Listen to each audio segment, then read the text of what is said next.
another episode of the Rebel Radio Podcast, and it's Mark. It's Matt. Wow. That's Boom. like cool. Pow, explosion, zam, bam, beam. I don't know. Beep, boop, Like, beep. why do we say our names every week? You know, some podcasts don't do that. They just know people, but, like, I don't feel like we're that famous. It's true. So we have to tell our names. Yeah. And then people are probably that do know us are like, we already know their names. I guess. So why are they telling me their names again?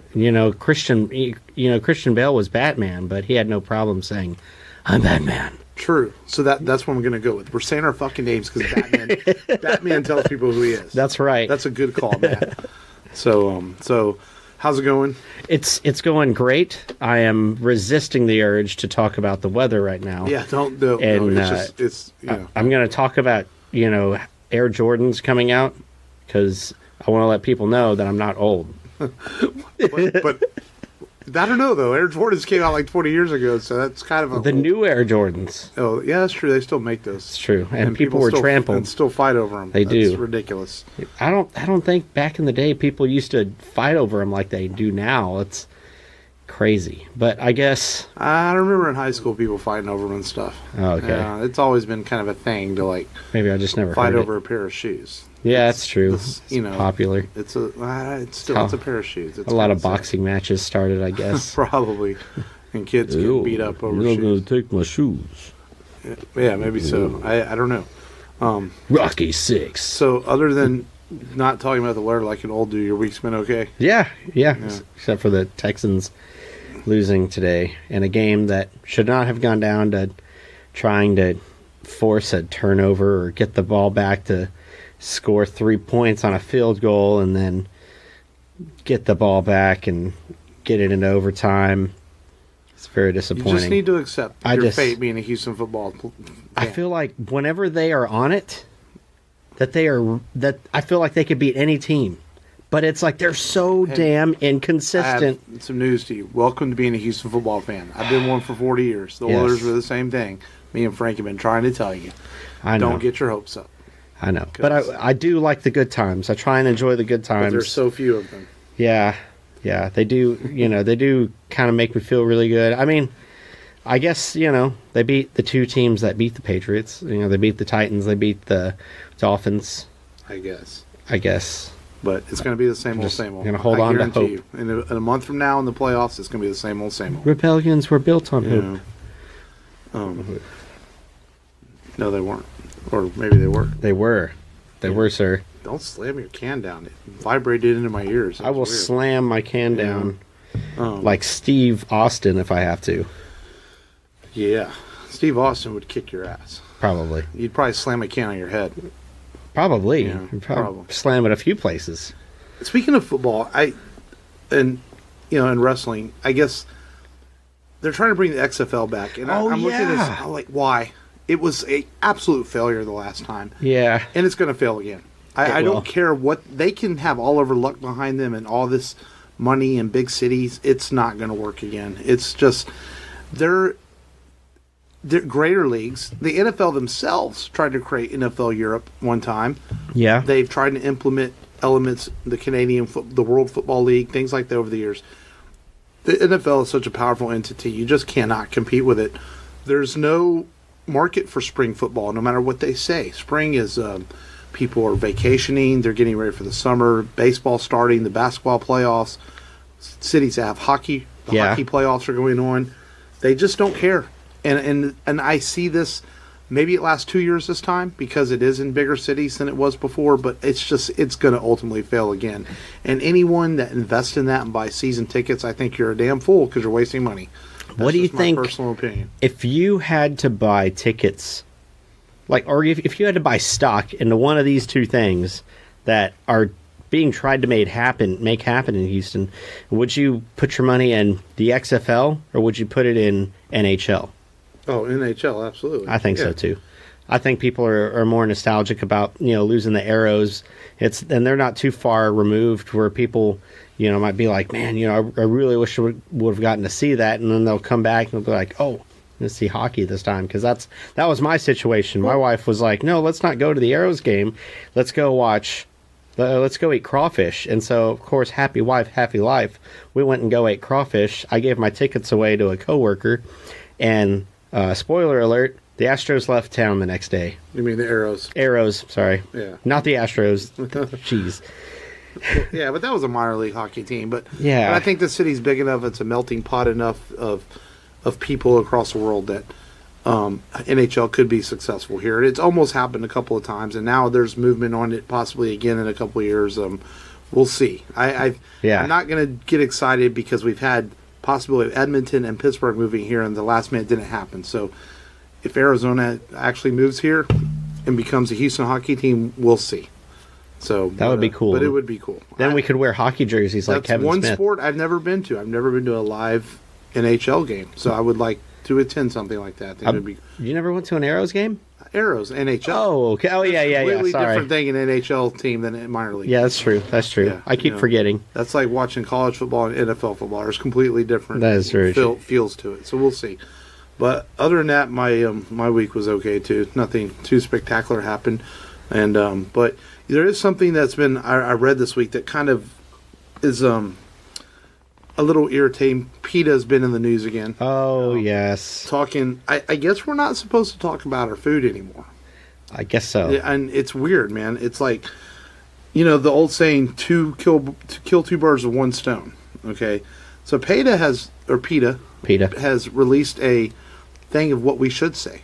And I have seen this list. I read this, and I was like, I'm talking about that on the podcast, because it says, instead of saying kill two birds with one stone, we're supposed to say feed two birds with one scone. Okay.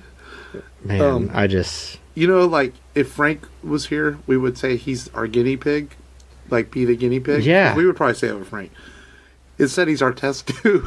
be the test tube. Be the test tube. This is what PETA would like us to say.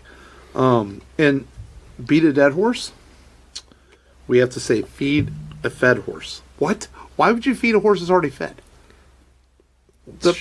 What? That's true. I guess they're like, why beat a horse that's already dead? Why feed a horse that's already fed? This is very southern saying, bring home the bacon. Yeah. We now have to say bring home the baguettes or bagels. The bagels, the baguettes. And lastly, take the bull by the horns. We now have to say take the flower by the thorns. That would fucking hurt. Yeah, that would. No knock on anyone that supports PETA and believes in animal rights or anything like that, because I'm not really an animal killer. They deserve what they get, but yeah. But I'm also not like going to change my daily life or the things I say or the things I eat or the things I possibly wear if they're made out of some sort of fur, because this organization suggests these things. They always like to make news for themselves every now and then, because I guess their funding's running low. Probably. So they want somebody to give them some money, and I just found that very humorous. And I'm I don't know who at PETA sat down that had someone got paid to do that. That's the funny thing about that. It's why I saw a study where vegans are have a high rate of being psychopaths. It's possible, like mental disorders. Yeah. Because it's like, you have, if correct, I'm pretty sure that vegans have to take, iron pills and stuff. They do have to take supplements that they don't get because of, It's like, doesn't that mean your body is supposed to get that? And I heard this really cool argument that certain plants and vegetables have defense mechanisms so that you don't eat them, yet we're supposed to eat them. So it's like, everything has a defense mechanism. Right. You can make an argument that nothing is supposed to be eaten. I think I read somewhere too that you're just supposed to die. There's schools that are going to, districts that are going to pass where they are required to have vegan stuff on menus now in schools, because so many young people are becoming warm yeast, or young people are becoming vegans, and all the power to anyone has the strength to do that. If you can do that, hell, no. I like my cow now and then, man. Heck yeah, man. And my pork. It is what it is.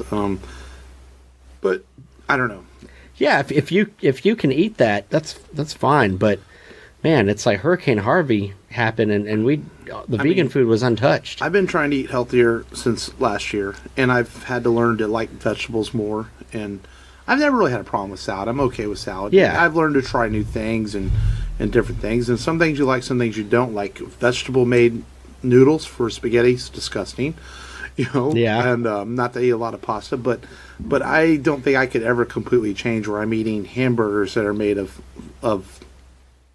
I don't know, lettuce and whatever. Yeah. There's certain things I just can't do. I can't wrap my mind around. But to each their own, I guess. And yeah, to each their own. To PETA, whatever. That's like I'm not going to call someone evil for what they eat, you know. So, yeah, before we get into the meat of the show. Oh, shit. Yeah. Come on, Mark. Anything you have the this bulk week of the show? Yeah, anything that you have this week that is under your skin, like PETA. Arnold was in town, man. Dude, yes, your hero was in town. Dude, and he went to he was in Pearland. For Bush's funeral. For Bush's funeral in 41. And he stopped at Pearland. Yeah, stopped at Pearland, went to Killian's Barbecue, wrote his name on the wall. He had some barbecue. Well, apparently he'd been there before, and he said he would be back, and he stopped by there again. And he held his promise. And I guess his name had faded on the wall, so he re-signed it. And damn it, if you slam that I'm can sorry. again, crush it on your head like Steve Austin. I don't know my own strength. It rings in my ears. It does mine too. Yeah.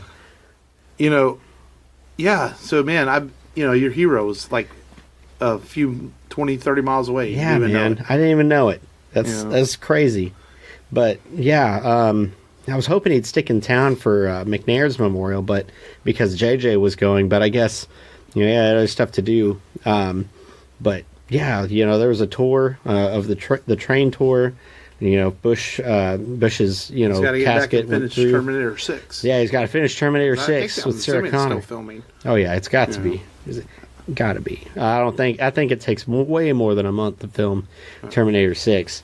Is that in next year? Is it coming out in 2019 or? That's what I want to say. I want to say it comes out in 2019. But yeah, it looks like they were really good friends, and I didn't realize how good of friends they were. And there's even a Polaroid of them on a bobsled, and Bush he wrote on there, "Turn, Arnold, damn it!" And no, I knew they were because I'm old enough to remember that in high school that he helped lead part of Bush's athletics for education type deal. Yeah, I don't know the official word for it, and Arnold was in charge of that, helping students and athletes and things like that. That's cool. Across America, so that's kind of like a bit of how I think he got involved with some politics, was working with Bush back in the early 90s and doing things like that while he was also a huge movie star before he became the governor and all that. And so he stopped in town to pay his respects to Bush 41. And, I'm wondering if he chimed in on Comics Arnold while he was here. Maybe he looked it up. Who knows? Maybe. That would have been pretty cool. And who's this guy? He's probably wondering why I need to do a new one this week. Yes, because he's been slacking. He has been slacking. Some asshole runs out of comics, and he apparently that's what he told me. Yeah, I think he just runs out. I have to go to the comic store, and I have to buy more. And I told him, well, you need to go buy more, you bitch. Yeah, I didn't really call Arnold Schwarzenegger a bitch. No, because he just reached through the phone, and he probably heard that, or he's going to hear this, and he's like, I'm going to get you, and I'm not even trying to do his voice, but that was cool. Though, yeah, was cool. So not really a grief, but it's just something noteworthy. Yeah, something noteworthy. But other than that, that's not much else going on this week. But let's get into today's show. We always start the show with Download This. We've got a couple of really big trailers that normally would take precedence and be the main news, but there's not a lot of news this week. So we're going to save those two big trailers for the end during our news briefs, because really that was the news this week, was the two new trailers from Marvel. But before we talk Superman 2, let's do Download This, where we tell you we streamed, watched, what content we absorbed into our brains this week. Yes. Through the ways of the interwebs or Netflix or our Blu-ray players.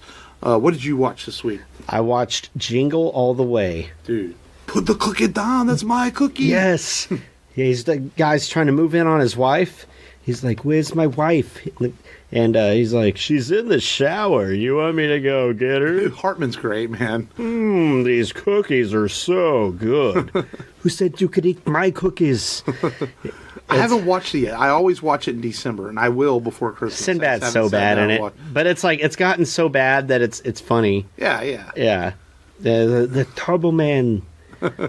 And then whenever he's got his kid's belt, and he's like, "Oh, I know how you wear it," and he wears it like a bandana, and he's like, "Yeah, wah, yeah, And I'm like, this Arnold's a goofball. And then Jake's like, that's what you do whenever I'm upset. You try and make me laugh. And I was like, yes, I have learned from Arnold on how to make upset kids happy again. That's funny.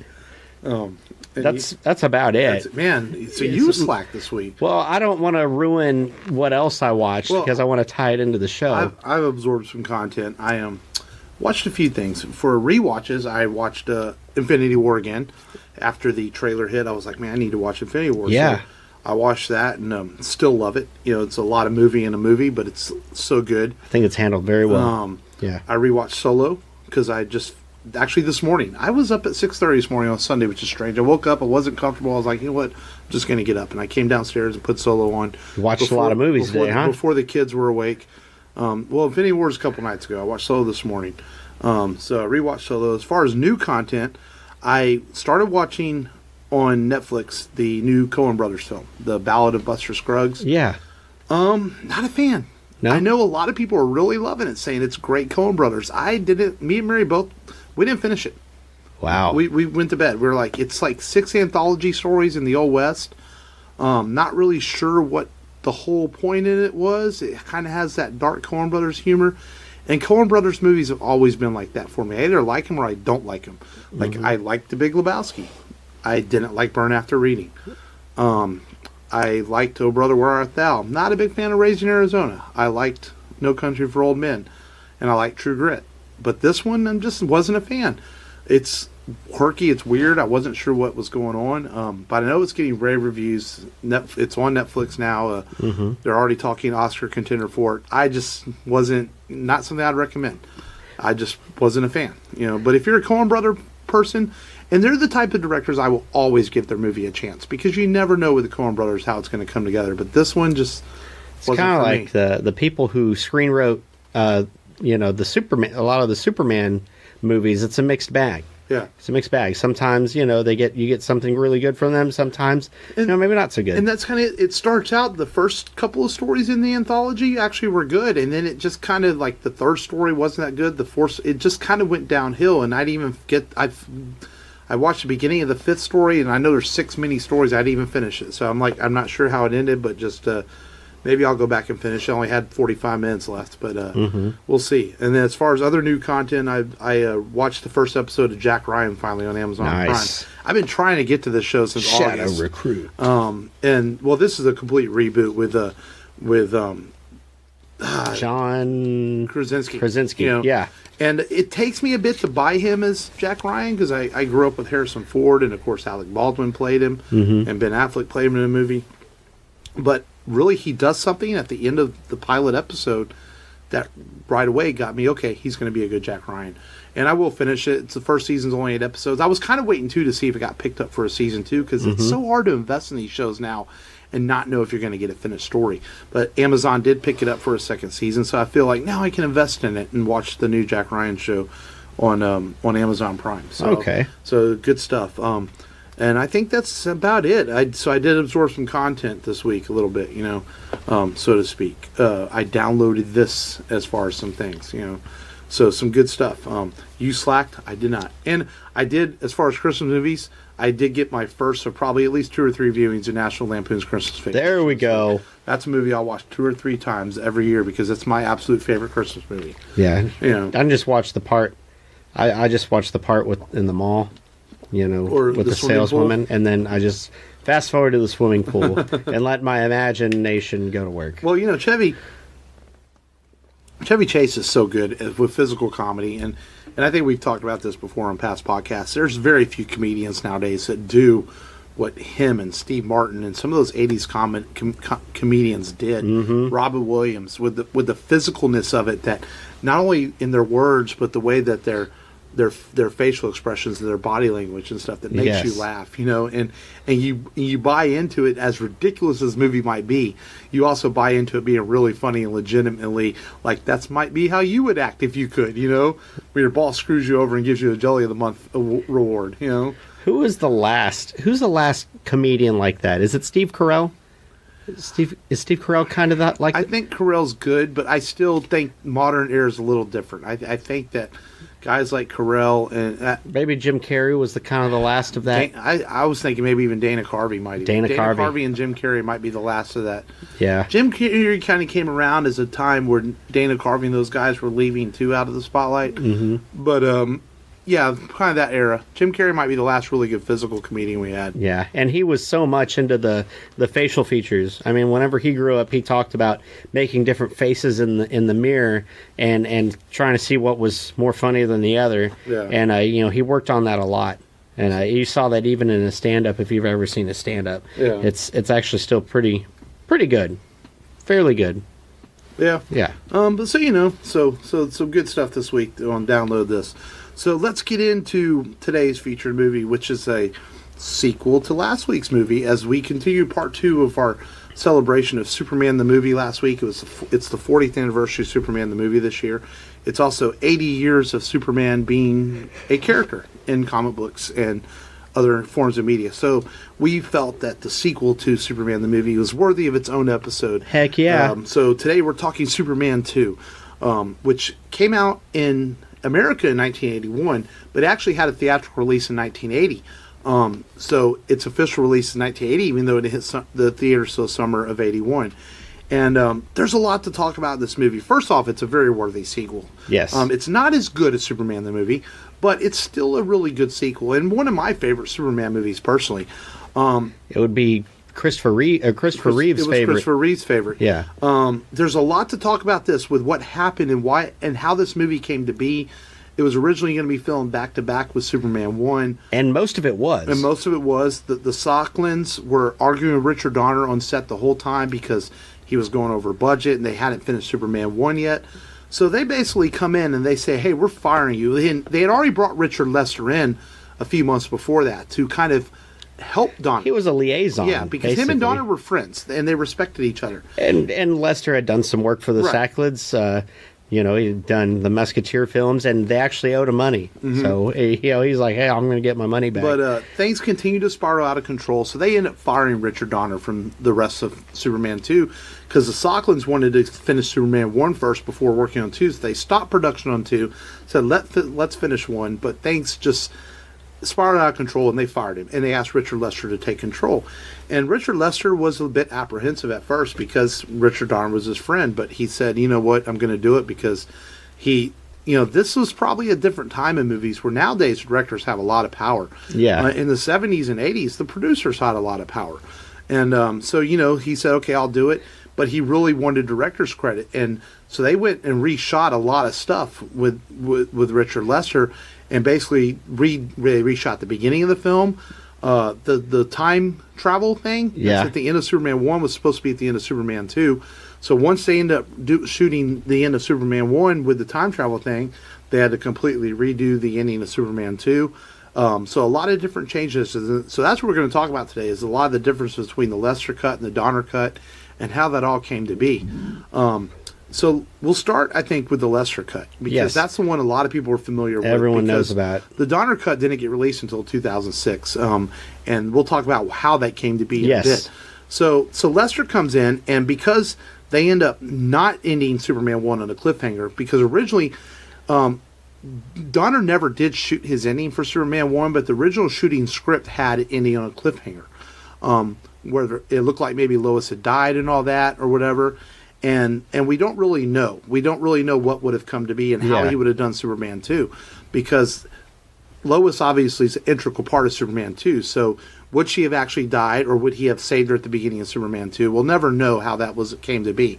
But what we do know is that they had to reshoot the beginning of the film, because Donner's whole idea to have Superman 2 start by having the Kryptonian criminals, Zod, Ursa, and Non, released was through the nuclear bomb from the first one, because it goes into space and release them. But so they redo the beginning of Superman 2 with this whole scene in Paris at the beginning, that with these terrorists put a bomb in the Eiffel Tower, and Lois, of course, is there as a reporter, and she's in trouble. So Superman shows up and saves her, and he puts the bomb in space and releases the villains out of the Phantom Zone. These villains, of course, were put in the Phantom Zone at the beginning of Superman 2. By Jor-El. Or beginning of Superman 1 by Jor-El. And that's another big difference. Marlon Brando said that he gave the studio no permission to use him in Superman 2 because he didn't get paid for Superman 1, so they had to reshoot all that too. Yep. They couldn't use all of Marlon Brando's footage, so they reshot it with his mother instead, with Superman's mother. And so the beginning of the film is completely different what was originally intended. And basically from there, and everyone knows the plot of Superman 2, the Kryptonians show up, Superman falls in love with Lois, he gives up his powers temporarily, and then when he sees the destruction caused by General Zod, he has to get his powers back. He begs for it at the Fortress of Solitude. Mm-hmm. But well, he begs more in the Richard Donner cut. In the theatrical cut from Lester, he goes there and he cries, but no one cries out, and he finds the green crystal, and the green crystal miraculously helps the Fortress of Solitude come back to life, and he's able to get his powers back. And then he goes, of course, the great battle in Metropolis, which has the Statue of Liberty in it, which is always I found kind of weird. Yeah. Like, okay, it's in New York City, but it's supposed to be Metropolis. and he fights the villains, and of course ends up taking them back to Fortress of Solitude, where it has a silly S-chest thing that he throws after him. Family Guy even made fun of it pretty hilariously. He's like, "Prepare to be destroyed, Superman," and he throws the cellophane S. He's like, "What was that?" "Yeah, that slowed you down, didn't it?" Right. "That was a minor inconvenience." "Yeah, well, take that." And it's a really good epic battle. And then, of course, he defeats the criminals at the end and everything by reversing the molecule chamber to take away their powers. And the movie ends where he seemingly kills the Kryptonians. There was one point I read somewhere that the idea was that they were captured in the Fortress of Solitude. Yeah. And they may have come back in part 3 or 4, but they went a completely different direction in 3, as we know, with the comedy of Richard Pryor and everything. That's another funny story that we'll get into. But overall, though, I like the Lester cut of Superman 2. After rewatching these this week, I think I like the Donner cut better. But there's a lot to like about the Lester cut. There's the Donner cut feels like an extension of the first film. Mm-hmm. It feels like you didn't miss a beat. But the Lester cut, the advantage of having reshoots is that a lot of these actors, well, not a lot of these actors, but Reeves in particular, he had another shot to get more comfortable in the role, and that's why his performance seems a little bit better in the Lester cut. Lester shot a really good scene at the end of Superman 2 whenever, Lois is just, having an internal battle about, how she's supposed to feel, how she's supposed to go day to day, knowing who he is. There's a lot of emotion and feeling in this that's conveyed because of that performance that, you may have not gotten with Donner. Right. But Donner did film some strong parts, like the bar scene, the diner scene. It's like, a lot of people's favorite parts were shot by Richard Donner. Right. And people didn't realize this. Luckily, 2006, after much commotion about his film being left in the vault, as told by Margot Kidder in 2004, all that talk helped get it released, and of course Marlon Brando being in Superman Returns, right? That helped as well. And then also Superman 2 works, but Lester did shoot some of the really good stuff in Superman 2. Like Lester shot most of the Metropolis battle at the end. Yeah, there true. were some things that Donner shot in the Metropolis battle. Yeah, 2 battle sequences shooting. And some cutaways whenever Superman shows up. And, right. And like where Non and Superman are flying around the river and stuff, a lot of that was shot by Donner. But they hadn't shot all. A lot of the street battle was all done by Lester, and it's some really good stuff. It might be one of the best battles in all the Superman films. Yeah, in some ways. So Lester, I think, did a good job of handling the film overall. One thing I noticed when rewatching these cuts is Lester's cut is paced a little bit slower. It feels like you have this battle at the beginning where he saves Lois in Paris, but then after that, the film, to me, watching the Lester cut, I didn't realize how much it drags a little bit in the middle. Like, when Zod shows up, we get it. He's bad. And he destroys this town. And a lot of the stuff in the town was added in. If you watch the Donner cut, a lot of the town battle's not as big. Yeah. Because Lester went in and reshot a lot of that because they wanted the town destruction to be more. To get credit, yeah. Yeah. And it almost, to me, it's almost too long. I like the shorter version of the Donner cut. The same with the White House scene. A lot of that was already shot by Donner, and Lester went in and kind of redid some of it and reshot some of the White House stuff himself too. Yeah.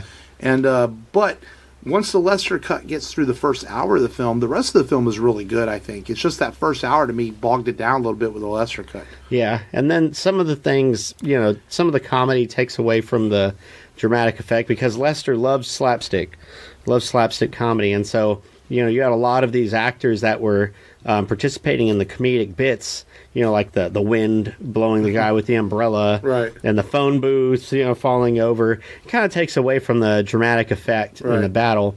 But I don't mind it. I don't mind, them putting a little bit of comedy. I just think it takes away from, other aspects of the scenes. And there are things that are noticeable too, because they had to come in and do reshoots. Like Otis, he kind of disappears after the beginning of the film. You never see him again when Lex escapes prison.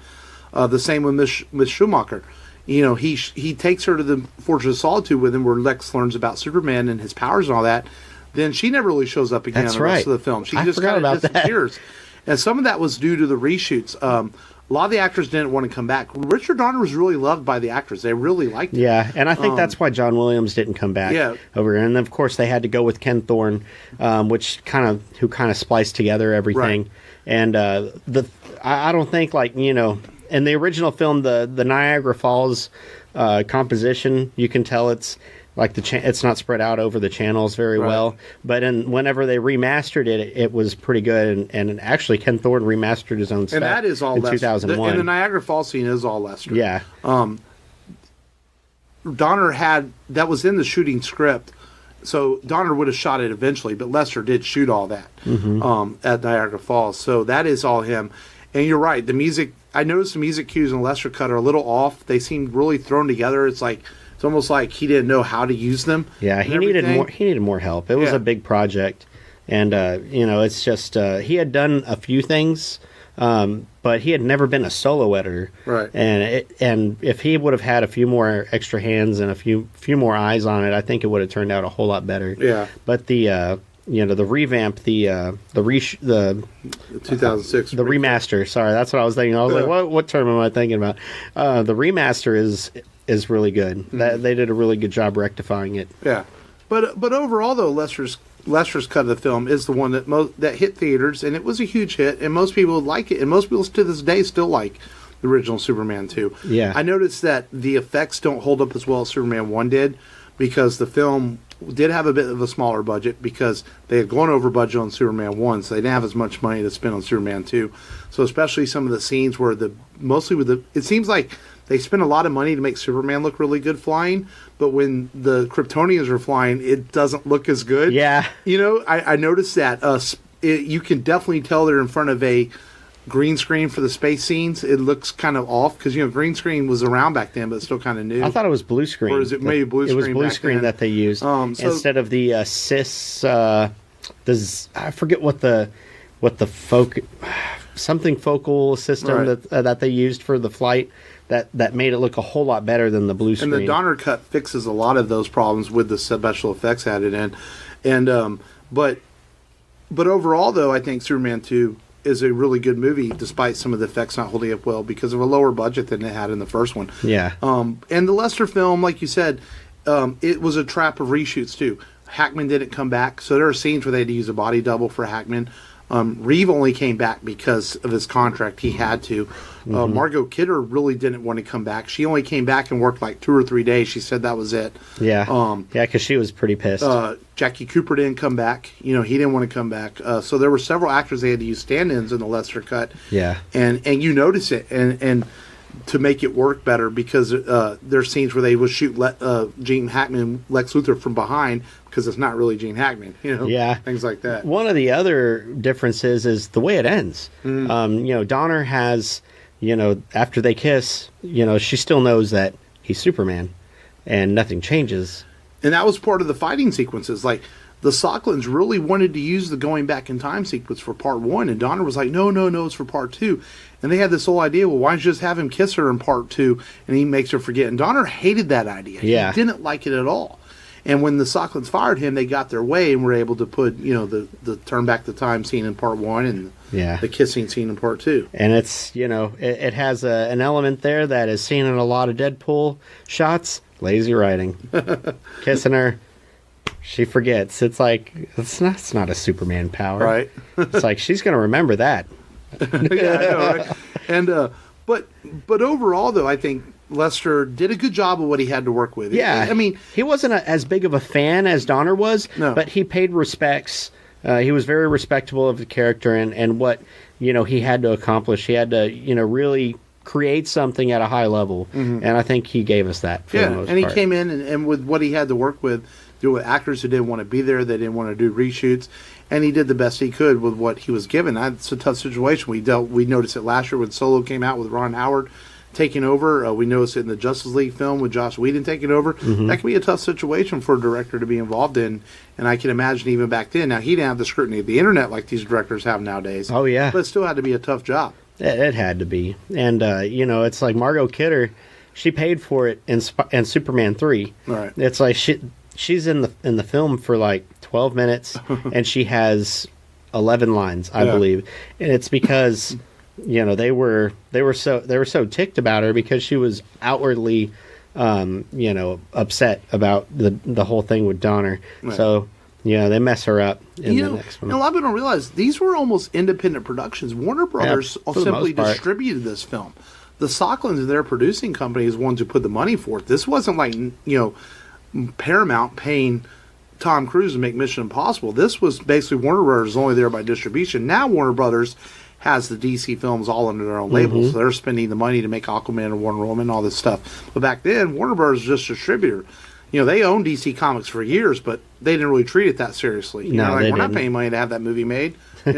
Not as passionate about it, but it's a different era now. Yeah. And but Lester did what he could with his cut. And then the mythical Richard Donner cut, this goes back to the 1980s, whether this cut exists or not, because Superman 2 would air on television in Canada and Europe, and it would have multiple added footage in it. And people were like, they had to extend it for TV. Yeah. And people were like, where did this footage come from? And some of the footage was stuff that Donner had cut. Like I remember years ago seeing an internet story with a video clip where Zod has a machine gun shooting, and I was like, where did that come from? And it's from the Donner cut, where he goes in the White House and he uses the machine gun to gun down some people. And various other things in the film, like like there was another scene now. The moon battle. Yeah, that I don't think that ever made it because she was the female Ursa. She was going to kick the astronaut in the crotch and he was going to die, but they thought that was too empowerment of a female and that they would make her too strong. They were afraid of that, and but there are other things like the. I forget. I'd have to. It's one of those things where I'd have to see it because I just recently familiarized myself with the Donner cut. Right. I'm just so used to seeing the Lester cut. But yeah, I mean, he filmed a lot of stuff with Gene Hackman. Like everything with Gene Hackman and Otis was filmed by him. The bar fight, and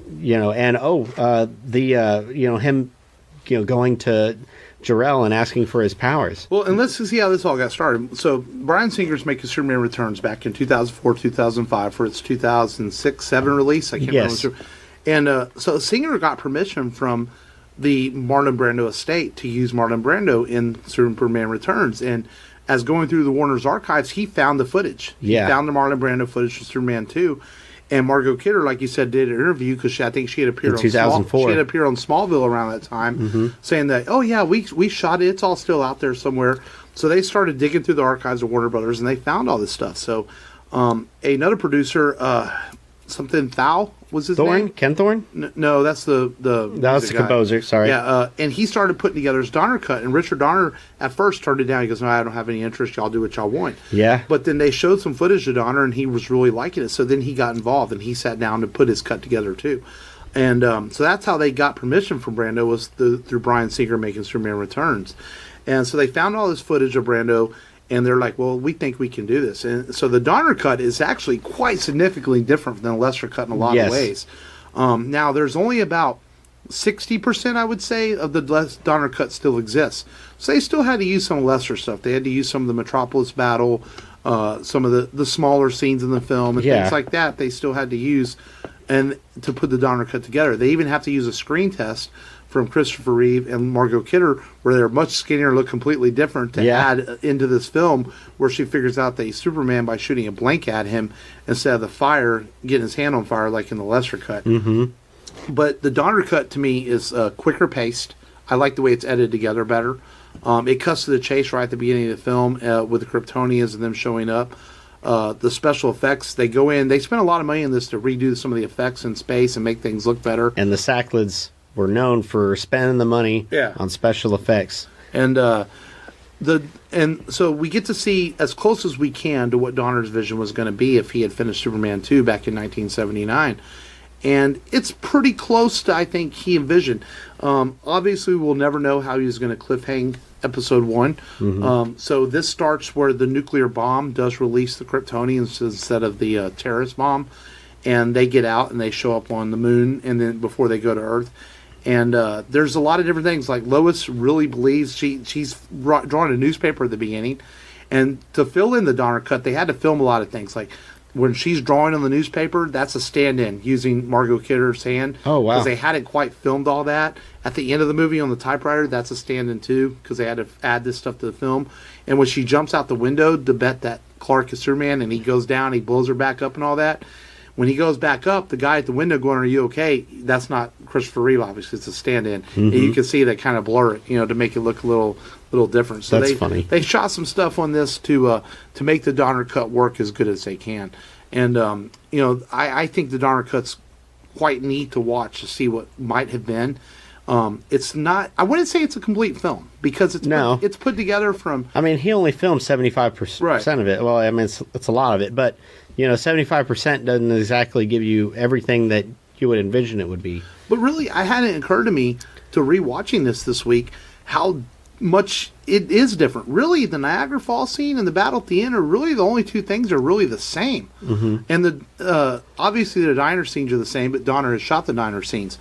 After he gives up his powers to be in love with Lois and he returns to the Fortress of Solitude, that's all very differently shot than the Lester cut. It has Clark begging more to Jor-El to give him his powers back. Yeah, you can tell he really made a mistake. Yeah. In that. They use a crystal from Superman Returns prop, which I thought that was interesting. They reshot that part because I really didn't have a problem with him finding the crystal in Lester cut. Yeah. It seems like they could have kept that, but they decided to use someone's hands and do a close-up of the crystal from Superman Returns. And then, and he gets his powers back, of course, through there. A lot of stuff with Marlon Brando's Jor-El in this, where he's talking to Clark and telling him why he can't do this or what he can do, and explaining to him, if he becomes mortal and all that. It's quite different dialogue. Then the ending is very different in the Donner cut. Yeah, he destroys the Fortress of Solitude, which seemingly destroys the Kryptonians. Mm-hmm. And speaking of in the international cut that aired on TV, the international cut that aired on TV, you see the Kryptonians get arrested. Yes, along with Lex Luthor, which in this version, even the lesser version, you don't see that. No, you just assume they're trapped in the Fortress of Solitude. In this, he destroys the Fortress of Solitude in the Donner cut because he feels he doesn't need to go there anywhere for a minute. And of course, the time-changing sequence is at the end of the Donner cut, where he doesn't want Lois to know he is. So he basically erases all of Superman 2 by going back in time and making the movie go back to the beginning. Which is kind of the Deadpool 2 effect. Yes. Just get rid of the whole movie. Get rid of it. I don't know if that's lazy writing or not. But the Donner cut is a interesting experiment in what could have been. Especially for a movie that's almost 40 years old itself. And this director's cut, this Donner cut has been around now since 2006. Mm-hmm. But it's really neat to see and neat to have. I don't think I wouldn't count it as continuity, obviously. It's more like a what if and what could have been. Yeah, and it's really cool to see, and it's Christopher Reeve still does a really good job in it, even though it's an earlier shot of him, because he is a really good actor, but he just keeps on getting more comfortable in the role with each new shot, as we saw in the Lester cut, and that continued on into Superman 3. Superman 3, even though it catches some flack for its bad parts. One of the best parts about Superman 3 is Christopher Reeve is so comfortable in the role of Superman by then that his performance is just really good. Yeah. But it's it definitely, the flow was a whole lot better in the Donner cut, I feel like, versus the Lester cut. Yeah. But better performances in the Lester cut by far. Yeah, and we get to see a little bit more of the Kryptonians. They get some extra lines of dialogue in this. Yeah. When they go to the White House, that's extended a little bit. We get to see their cruelty a little bit more, you know. So there's little things that are expanded out in this film to make it a little bit tighter and a little bit more fleshed out characters in the Donner cut. And it really, when I watch the Donner cut too, it makes me just wish that he wouldn't have fought with the Socklins, and we would have gotten their original visions of Superman 1 and Superman 2. He would have just played nice. You know? Well, it looked like they were going to bring him back, but then he had this demand for one of the producers to be fired, and they're like, no. And Spiegler or whatever. Spiegler, they didn't get along at all. Yeah. And they're like, no, sorry, we're not gonna. You know, we already had issues with you. We had to hire Lester to, you know, be a liaison, and now you're demanding this. Well, goodbye. And Richard Lester himself almost didn't do it. He went and asked Richard Donner, hey, are you okay with me taking the film over and shooting it? And Donner gave him his blessing. Because even Richard Donner realized the film wasn't worth his friendship with Richard Lester. Yeah. And they talked about it. And then Richard Lester even asked him if it was okay if I make Superman 3. And Donner was like, yeah, sure, go ahead. Go for it, man. It's your thing now. I've moved on since then. He did admit that he really just wanted to do it for the money. Yeah. But, you know, he pays Superman 3, you know, mucho respect to. Actually, for some pretty cool special effects in there.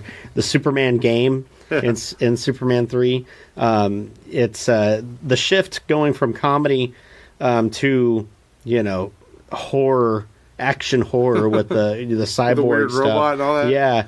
That part was actually scary to me as a kid. Yeah, I mean, and you know, I know it was. I mean, for 1983, it looks good enough to where, you know, it's a little freaky because they take the music all out and all you hear is screaming. They're just screaming because they want to emphasize the terror, and they do a really good job there. True, but overall, what do you think about Superman 2 as a sequel and everything, and the different cuts and the different versions, and you know, I think you know, it's. Like you said, the what if part. It would be cool to see, you know, if we could have kept all the Brando in there, even if he was asking for a ridiculous amount of money, right? For starring in the film, but he's a legend, you know. I would probably have to pick the Lester cut over it, just because it's what I grew up with. It's familiar. It's familiar to me. I feel like some of the, you know, emotional.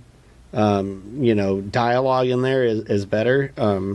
I think the you know, obviously with Lois at the end, and then her finding out that he's Superman, that was reshot by Lester, and you know, I think it's something that you don't see a whole lot nowadays. Right. Just, you know, the love interest and the dialogue between them, even with Man of Steel. Right. It's like I liked Man of Steel, but I felt like, you know, there wasn't the same kind of romance between Lois and Superman, and then Clark and Lois, and, you know, so forth. And I think if you're going to show someone the Superman films never seen before, I would show them the Lester cut. I would show them, because they would be confused. They would be confused by the Donner cut. Yeah.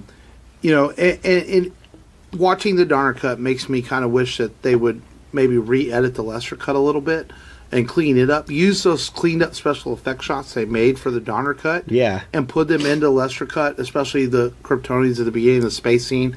And maybe put out a new Blu-ray, maybe a new extended Blu-ray of Superman 2. There's some really cool fan edits. I know. On YouTube. Yeah, you can watch the international cut out there has all that stuff in it. Yeah. Because there's footage that's on the Blu-ray of Superman 2 Donner cut that's not even in the movie. There's still footage that they didn't use. Wow.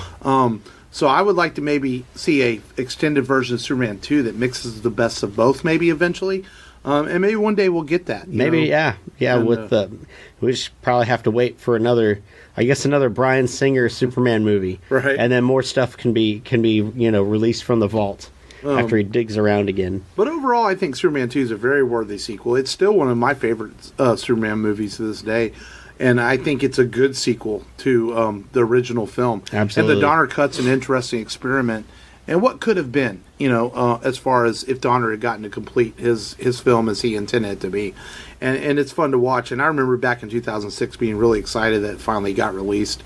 And it took me a minute when I first saw it years ago. I know you're kind of new to the Donner cut. Like, I had a hard time accepting that it was not a complete film. It's like, man, because I really wanted it to be a complete film. And it is a complete film. You can watch it from beginning to end. I mean, when we say that, it's not like it doesn't have a plot. It's just like it's not really a sequel to Superman 1 anymore. It's its own thing.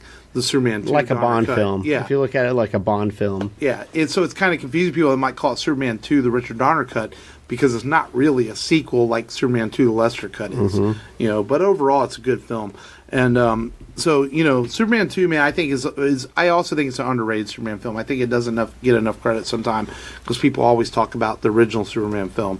And it's funny, and then people always remember Superman 3 and him being drunk and fighting himself, but they don't talk about Superman 2 enough. Yeah. But we're going to talk some more Superman movies. We're going to rank the Superman movies and what we think are our favorite. And all live-action Superman appearances are involved in this. Oh, okay. I think. Did you do just the original Superman movie? I just stuck with Christopher Reeve, you really. Just stuck with but Reeve? I did enough. I did enough but watching that's too today. Easy though, because you just go 4, 3, 2, 1. 4, 3, 2, 1. Because we know 4 is terrible. I would say 4, 3, 1, 2. But that's like Well, and that's the thing. I think 2 is a very good guilty pleasure. I like 2 a lot. But I think 1's a better movie, except for maybe the last third of it. The last third of the Superman the movie is kind of, because they had to finish the film, the whole earthquake thing. It's kind of a little bit much, But I can see why people would put Superman 2 above it, because it's really good. It's a good, fun sequel. Yeah. And I think Superman 2, though, gives you the battles you wanted that you didn't get in Superman 1. Because in Superman 1, he basically just flies around a lot. And he argues with Lex Luthor, and then he flies around, he stops the missiles, and he screams and saves Lois and reverses time. There's no real fighting in it. I think that's what makes Superman 2 really cool, is because he has this battle with the Kryptonians. So if we include the other two, would you say 4, 3 Returns, Man of Steel 2, 1? Is that fair? That's pretty fair. Man of Steel being number 3, or I would maybe even go as far as, or number 2. I think it could be number 3 or 1 or 2, like 2A, 2B. I would probably do 4, 3. Man, I know people hate it. Well, I could flip-flop Man of Steel and Superman Returns every now and then. There's things I really like about Superman Returns. Like, I like the John Williams score. I think Brandon Routh is really good. I like the fact that it's an indirect sequel to Superman. The problem is that they didn't give him enough dialogue. Brandon Routh doesn't have, enough dialogue, and then they gave, I forget her name, that played Lois Lane, a hairpiece that makes her forehead look freaking huge. I like what Brandon Routh did with it. I like the heart that Superman Returns has. I think the airplane sequence is fantastic. But we don't need to see his boots all the time, man. It was like every shot, boots.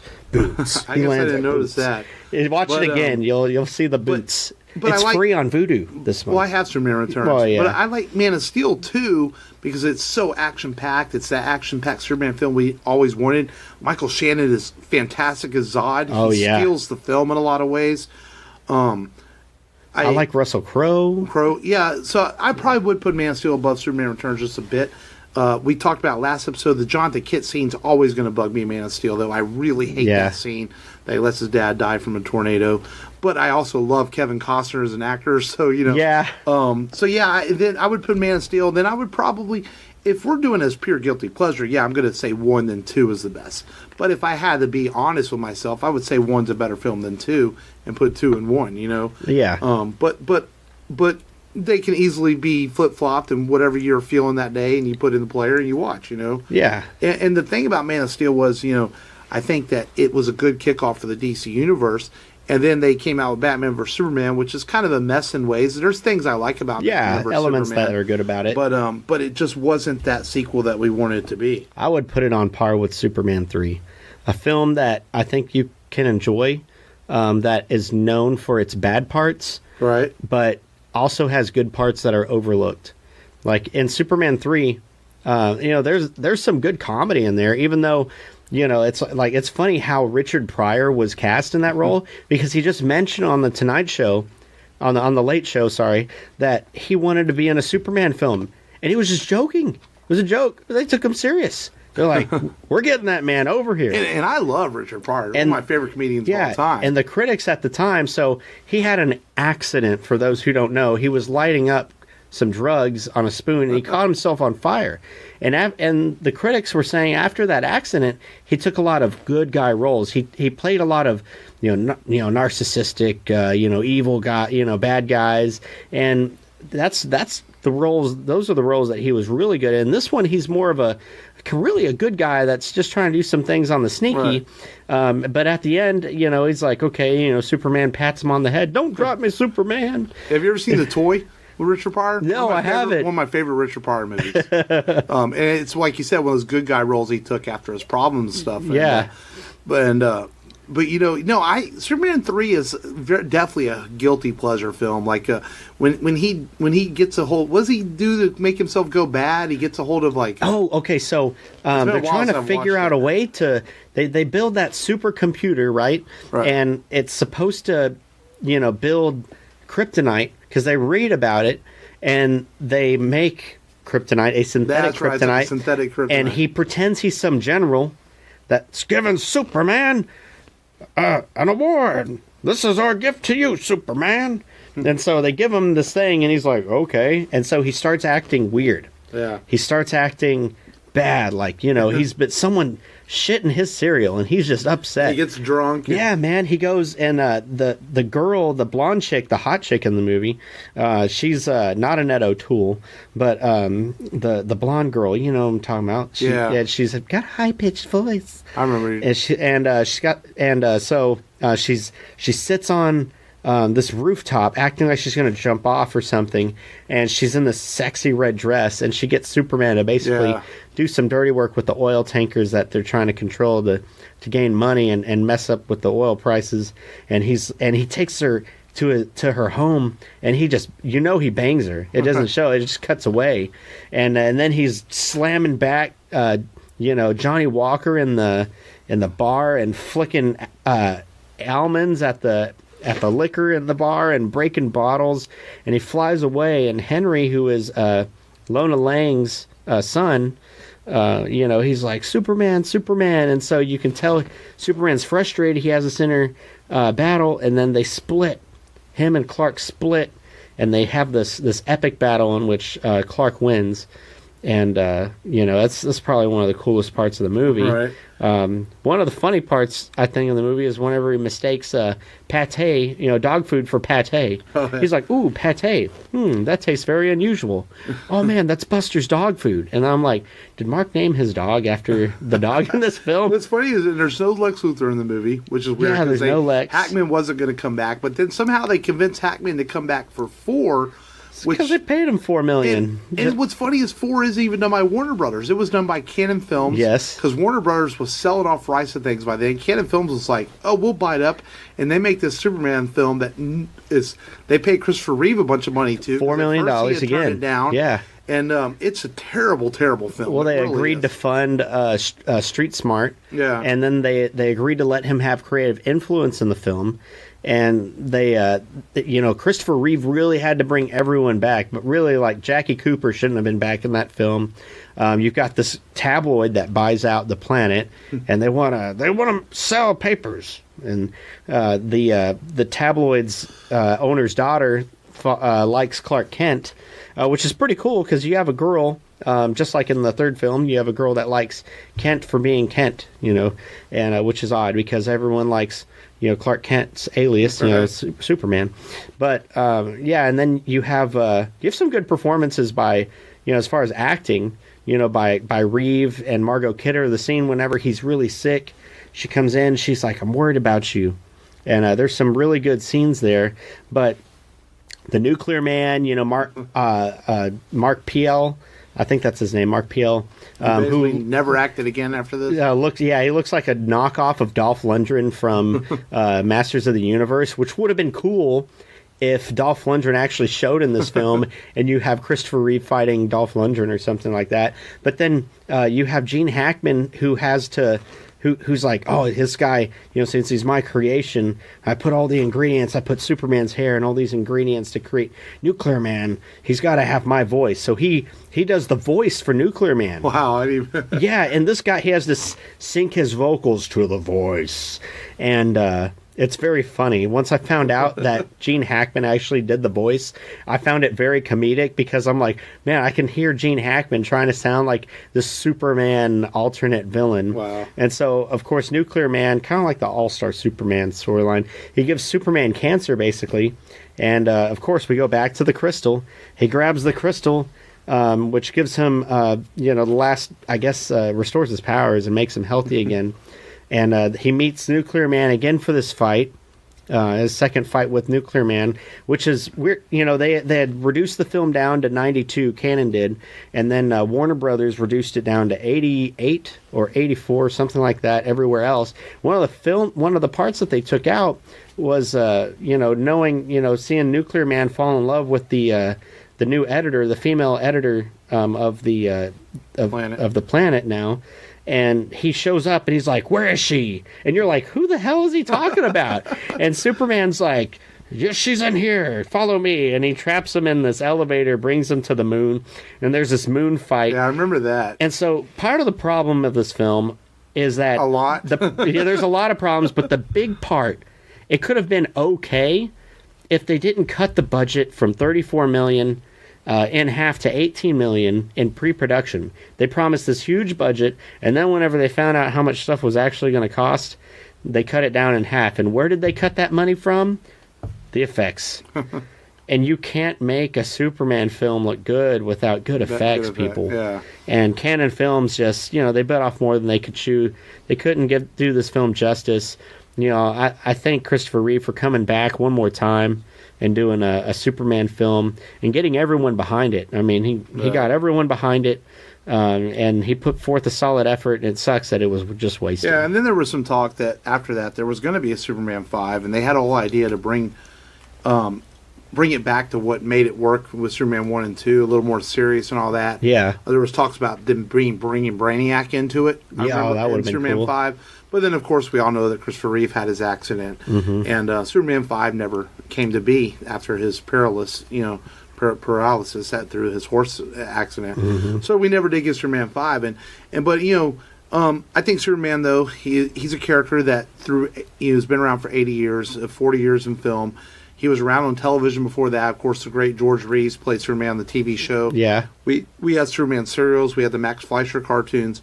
He will go on. Whether Henry Cavill comes back to play Superman anymore or not, there will be some version of Superman theaters again soon. I really want Warner Brothers to make a Man of Steel 2. I just want Cavill to have one more movie to really be given a chance to do something with the role. I think he deserves it. Yeah, because if you watch anything he's in, if you go watch The Man from U.N.C.L.E., which I haven't seen yet, but I've heard he's really good in it, or watch Mission Impossible Fallout, he's excellent in it. This guy has a lot of range, and he needs to be given that chance to make a really solid Superman film before he goes out. And I hope that Warner Brothers sees that and gives him that chance to do it without any CGI mustaches taken off. Yeah, CGI mustaches. And because Superman will live on screen, we will have him on the big screen again one day.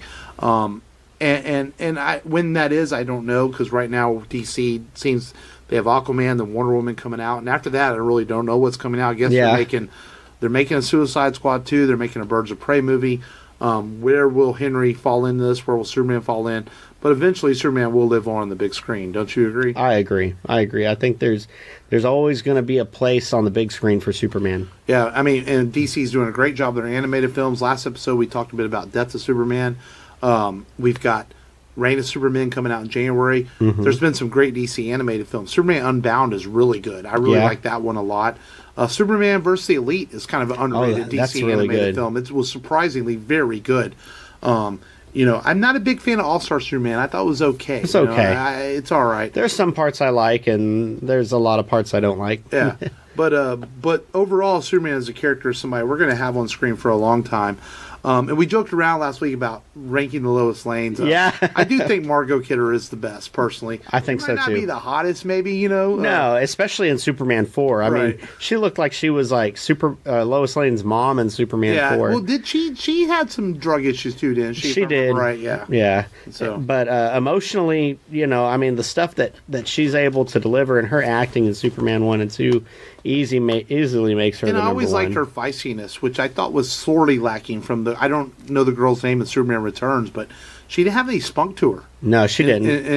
And then, of course, in Man of Steel, same thing. She kind of lost some of that spunk that Margot Kidder gave the role. Yeah, Amy Adams. Amy Adams. And you get that even in the Superman animated series or watching the Deaths of Superman that just came out.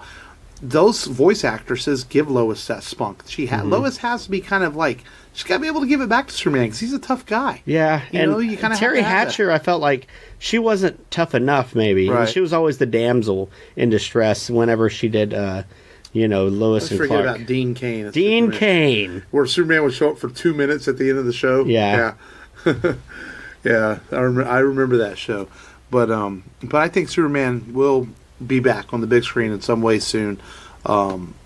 They're actually, he's coming back next month. You can go see Death of Superman, Reign of Superman as a double feature. Oh, yeah. For special events by Fathom Events, so you can see Superman in that form on the big screen. And of course, a lot of the reasons we did these movies too is because Superman the movie, it's not only its 40th anniversary, but they just had special screenings of Superman the movie across the nation in theaters. Yes. So that was the way to see it. If you've never seen the original Superman films, take the time to watch them because, as we mentioned last episode, a lot of these modern superhero films don't happen if the Socklins and Richard Donner and Richard Lester, despite all their fighting, didn't make these films. We might not have some of the things we have today. Absolutely. Yeah. I think we can, credit Richard Donner with, showing us that you can put comics on the big screen, make a big time production out of it, and it can be done right. Mm-hmm. And I think we have him to blame for all the superhero films that we have now. Yeah, I think that's fair. And any of the Christopher Reeve films, what's one of your favorite standout moments for you? I would. Oh man, it's definitely the diner scene whenever he comes back and gives that guy what's coming to him. I've been working out. Yeah, he does the. A moment I really like is in Superman 2 also. I really like whenever Superman gets the bus thrown at him, and then when he comes out and the Kryptonians are blowing their superpowered wind across and they're harming people and affect them, and the emotion that Superman has in his face. The people! And Christopher Reeve, and at that moment, it's like, that's Superman. And the emotion that Reeve conveys in that whole battle, and he flies away, and people think he's a coward, but he's not. Superman has a plan. He's thinking of something at that point. Did you know he was thinking he was going to throw a silly plastic thing off his chest? No. But it's still a great moment. Yeah. And I really like the Metropolis battle in Superman 2. It's probably my favorite scene in all the Superman films is the Metropolis battle. And the Donner cut, that battle is extended a bit, where he chases Non through and everything. And I actually like the way the Donner cut's edited a little bit better as far as that. Even though Lester shot a lot of that, Donner shot some of it too. Yeah, he did. But that's some of my favorite moments. But any final thoughts on Superman 2 before we get into today's news? No, I think we're lucky to have Richard Donner get this the Superman franchise off the ground really as far as the big screen, and we're lucky to have Christopher Reeve ignore the advice of his peers and do the role and do it at a high level, showing us that he could be two different characters, and what it was to be. To portray Clark Kent. And to make people believe that a man can fly. And believe that a man could fly and bring emotion to the character. Right.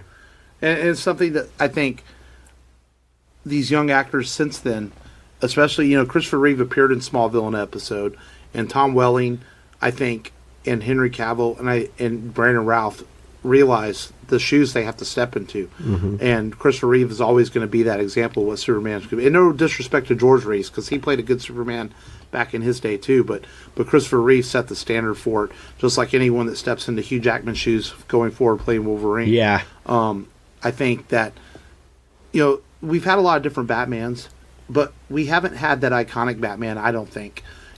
everyone has their favorite, but I think we have had an iconic Superman. It's Christopher Reeve. Yeah. And Henry Cavill, Tom Welling, Dean Cain, anyone who's played Superman since then have to step in those shoes and do the best they can with the role and make it their own, but also pay respects to what Reeve did with the film. Absolutely. With the role. That's well said. So let's get into today's news. There's not a lot, but there's a couple of big trailers. Yes. Last week we were recording and we were talking about how the Captain Marvel trailer was going to drop, and sure enough, Monday morning it dropped. Boom.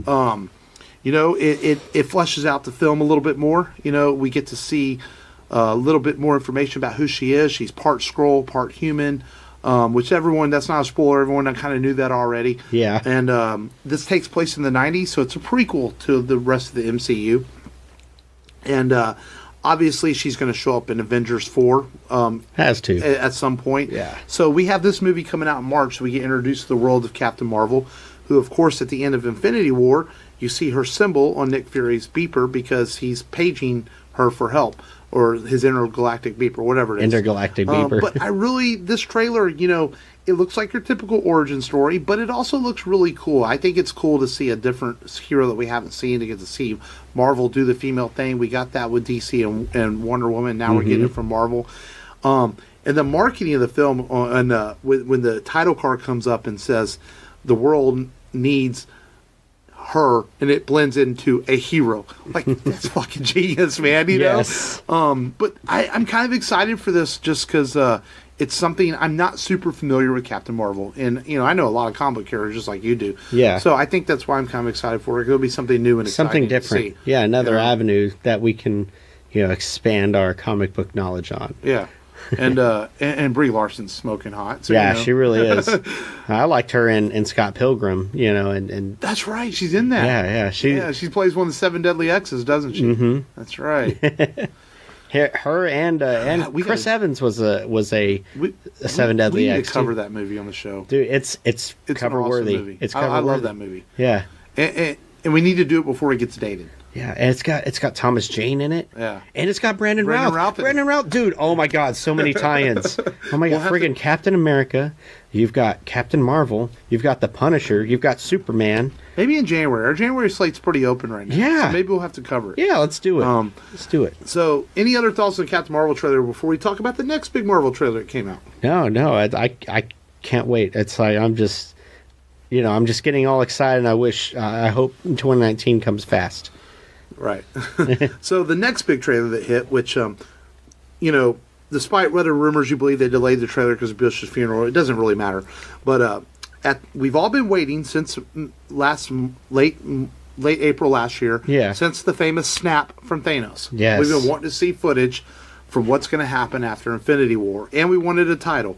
And the Russo brothers lied to us and told us that the title wasn't Endgame. But bam, we got a trailer Friday morning, and sure enough, the title of the movie is Avengers Endgame. Mm-hmm. It's about 2.5 minutes long, and it doesn't really show a lot, but it shows you enough. And the fanboys have been crying about, oh, that wasn't a trailer, it didn't show me anything. Well, what do you want? Do you want them to spoil the whole movie for you people? Because let's face it, they could have just put a title card up that said Avengers Endgame, and the whole world's going to go see this fucking movie. Pretty much. I mean, everyone's waiting to see what happened. Everyone wants to know, is Spider-Man and Black Panther and all those characters really dead? We all want to know. And yeah, spoilers, but if you haven't seen Infinity War by now, then what are you waiting for? Yeah, it's almost been a year, basically. So, this movie is going to sell itself. I tell you right now, the 3 biggest movies next year are all going to be by Disney. They're going to be Avengers, Star Wars, and The Lion King. As much as I don't care to see The Lion King. Toy Story 4, too. And Toy Story 4. Yeah. Those 4 movies. As much as I don't care to see The Lion King that much, it's going to be huge. People are going to go see it. So Disney's going to own the fucking world next year with these movies. People are going to line up in April to go see Avengers Endgame. I think the trailer was perfect. Honestly. I think so, too. I think it showed just enough. It whetted my appetite. Instead of calling it the snap, I guess it's called the decimation. We get to see a brief glimpse of Hawkeye as Ronin. Heck yeah, which was freaking cool. As we're going to wonder where he was during Infinity War. But I thought the trailer was perfect. And honestly, if I was Marvel, don't put out another trailer. Yeah, well, let that be right there. If they go with the comic book route of Ronin and how he came to be, then that means Hawkeye has been training, or had been training with Captain America during that time, after Civil War. Just apparently he's able to keep up with Captain America some bit. Right. So I don't know if they're going to alter that, somehow. They might, because hey, it's not going to be super, continuity, Right. But we'll see how they work that in. I'm definitely excited to see Hawkeye as a badass, rather than a side character, and I think that's something that Jeremy Renner wants. Yeah. I think it looked like he wanted out of the role, but now that he's not going to be Mission Impossible or Bourne, right? Right. Is it Bourne? He was in both of those franchises. Yeah. So now that they're not going with him as the lead in those franchises, maybe we can just move on with a better version of Hawkeye. Yeah. But overall, I think it's a perfect trailer. I think it's perfect marketing. It's going to make a shit ton of money when it comes out in April. Yeah. It'll be one of the biggest hits of the year. And if they don't release any more trailers from here till April, I'm fine with it. Yeah. I know they probably will, Absolutely. but I'm okay with it. I think it's perfect. I think the title is really cool. I like it better than Annihilation because Annihilation gives you a sense of destruction. And I think we all know that this is going to end happier. Yeah. For the most part. I think that someone may die in the movie, but for the most part, it's not going to end as upsetting as Infinity War did. Yeah. There's going to be some conclusion to this. It's 10 years of build-up before they move into the next phase. So I think there's going to be some sort of conclusion to the 10 years. No, I agree. Yeah, we're going to come full circle, and I'm going to call it now. Yeah. When Captain Marvel does show up in this, I bet her entrance is more badass than Thor in Wakanda. It's got to be, right? it's got to be. She's got to show up and just be like, "Here I am." I'm in. It's gonna be incredible, But that's really all the news we had this week. Just a couple of trailers. Not much happening. Yeah, not It's much. that time of the year, though. We get towards the end of the year, news slows down. Hollywood starts taking holidays. So we'll try to keep up the best we can over the next couple of weeks. But before we get out of here today, let's preview next week's film. We're going to take a week break from comic book films. We're going to close out the year with another comic book film in a couple of weeks. But we want to talk a movie that's its 25th anniversary this month also. It came out in 1993, and this is a film that's a real favorite of mine. I'm a big Western guy. I always like Westerns, and I like this movie a lot. We're going to cover Tombstone.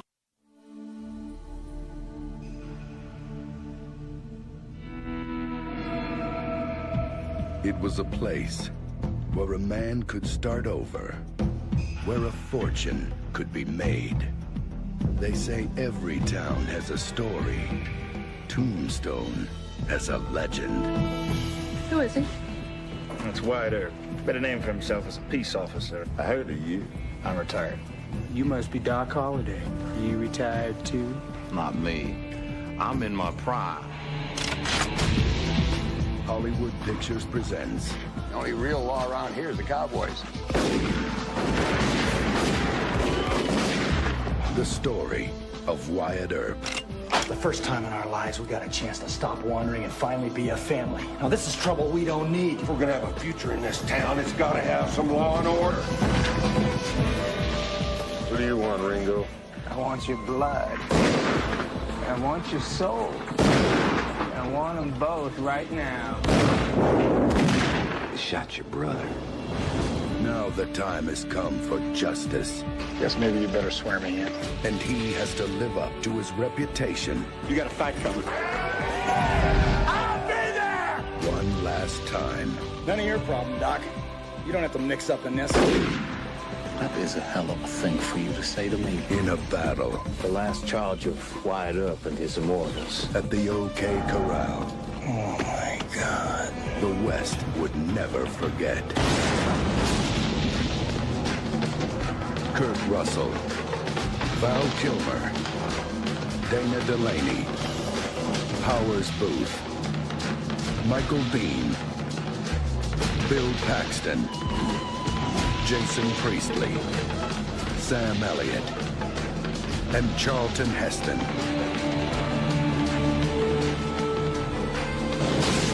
You tell them I'm coming! And hell's coming with me! Justice is coming to Tombstone.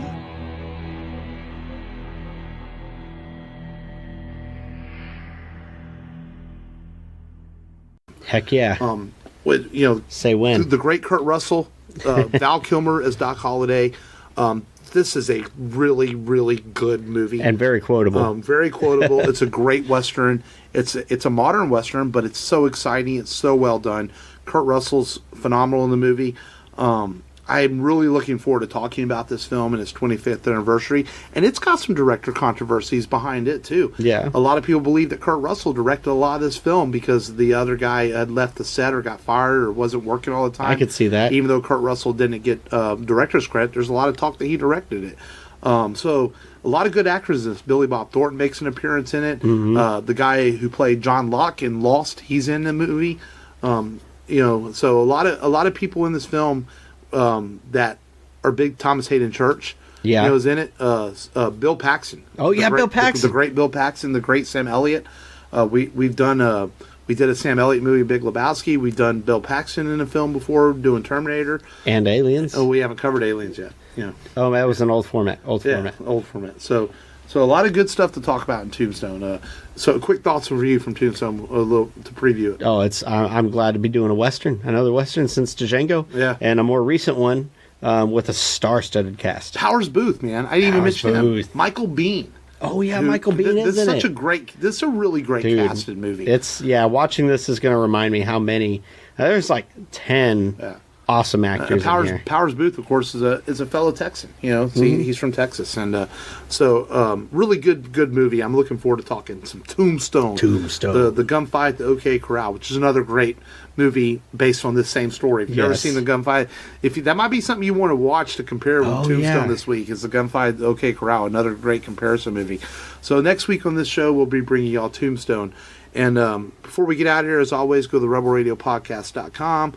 For anyone that listens on WBLZ Media on Ironiq Radio, where they're on there with new episodes at 2 o'clock on Wednesdays, 2 o'clock Central, that is.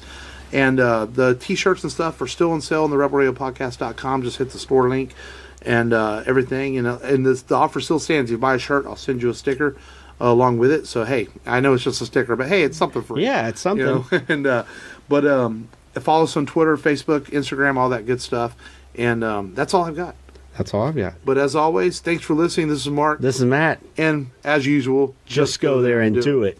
This is Chuck Huber. You're listening to the Rebel Radio Podcast. Stop being so awesome. Sam Jones, Flash Gordon, and this is Rebel Radio Podcast.